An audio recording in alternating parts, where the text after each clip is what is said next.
Hello everyone, welcome back to our channel guys. இன்னைக்கு ரொம்பவே மொறுமொறுன்னு சூப்பரா மீன் வறுவல் செய்ய போறோம். நான் இன்னைக்கு என்ன மீன் யூஸ் பண்ணிருக்கேன் அப்படினா சங்கரா மீன். சங்கரா மீன் வறுவல் எப்படி செய்யறதுன்னு பார்க்கலாம். வாங்க வீடியோக்குள்ள போலாம். அதுக்கு ஒரு பாத்திரத்துல தேவையான மசாலாஸ்லாம் ஆட் பண்ணிக்கலாம். மஞ்சள்தூள், மிளகாய்த்தூள் எப்பவுமே காரத்துக்கு தகுந்த மாதிரி நீங்க கூடவோ குறையவோ சேர்த்துக்கங்க. அதுக்கு அப்புறம் மல்லித்தூள், தேவையான அளவு உப்பு, இஞ்சி பூண்டு விழுது, அதுக்கு அப்புறம் பாத்தீங்கன்னா சோள மாவு 2 டீஸ்பூன் ஆட் பண்றாங்க. அதுக்கு அப்புறம் பாத்தீங்க அப்படினா எண்ணெய், நார்மலான வெஜிடபிள் ஆயில் தான் 1 டேபிள் ஸ்பூன் கிட்ட ஆட் பண்றேன். இப்போ இது எல்லாத்தையும் நல்லா கலந்து விட்டுறலாம். எண்ணெய் எதுக்காக சேர்க்குறோம்னா எண்ணெய் சேர்க்கும்போது அந்த மசாலா மீன்ல நல்லா ஒட்டும், அதுக்காக.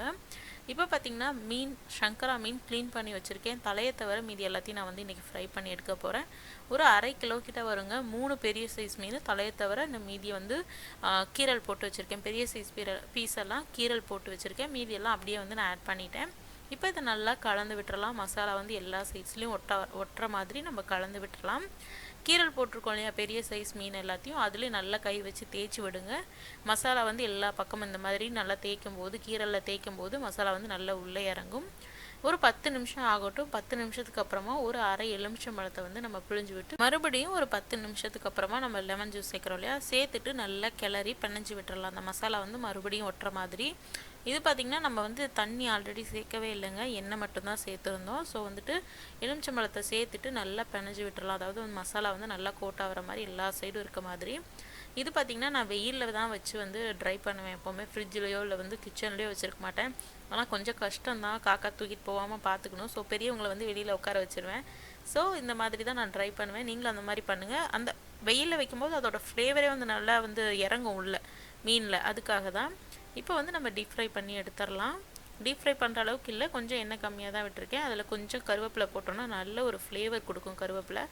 அதனால அதில் மீன் துண்டுகளை நம்ம மேரினேட் பண்ணி வச்சுருந்தேன். மீன் துண்டுகளை கரெக்டாக 1 மணி நேரம் 1.25 மணி நேரம் வச்சுருந்தேன் நான் மேரினேட் பண்ணேன்.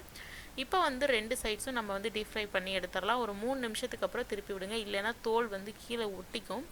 இது நான்ஸ்டிக்குன்றனால அந்தளவுக்கு ஒட்டாது. பட் எந்த பாத்திரமாக இருந்தாலும் சரி, ஒரு 2-3 நிமிஷத்துக்கு அப்புறம் திருப்பி போட்டு நல்லா இந்த மாதிரி ஃப்ரை பண்ணி எடுங்க. நல்லா சைட்ஸ்லாம் நல்லா மொறுமொறுன்னு இருக்கும். உள்ளுக்குள்ளே பார்த்தீங்க அப்படின்னா சூப்பராக சாஃப்டாக இருக்கும். ஸோ நம்மளோட மீன் வறுவல் சூப்பராக ரெடி ஆயிடுச்சுங்க. இப்போது நல்ல பர்ஃபெக்டான மீன் வறுவல் செய்கிறதுக்கு ஒரு 3 டிப்ஸ் சொல்கிறேங்க. ஃபஸ்ட்டு பார்த்தீங்கன்னா நம்ம மொறுன்னு சைட்ஸில் வரணும் அப்படின்னு நினைப்பீங்க ஒரு சிலர். அதுக்கு நம்ம சோள மாவு சேர்த்துருந்தோம் இல்லையா, அது கூட, அதாவது கார்ன்ஃப்ளவர் கூட ஒரு 1/2 டீஸ்பூன் அளவுக்கு நீங்கள் ரைஸ் ஃப்ளார் சேர்த்துட்டிங்கன்னா நல்லா சைட்ஸ்லாம் நல்லா கிறிஸ்பியாக இருக்கும். அதுக்கப்புறம் பார்த்தீங்க அப்படின்னா மேரினேட் பண்ணுறது ரொம்பவே கம்பல்சரி. அப்போ தான் உள்ளே ஃப்ளேவர்ஸ் கொஞ்சம் இறங்கும். அது யூஸ்வல் தான், எல்லோரும் பண்ணுறது தான். அதுக்கப்புறம் பார்த்தீங்கன்னா எண்ணெய் ரொம்ப சூடாக இருக்கும்போதும் போடக்கூடாது, அதே மாதிரி ரொம்ப சூடாகாமல் இருக்கும்போதும் போடக்கூடாது. சூடாக இல்லை அப்படின்னா எண்ணெய் குடிக்க ஆரம்பிச்சிடும், எண்ணெய் உறிஞ்ச ஆரம்பிச்சிடும்.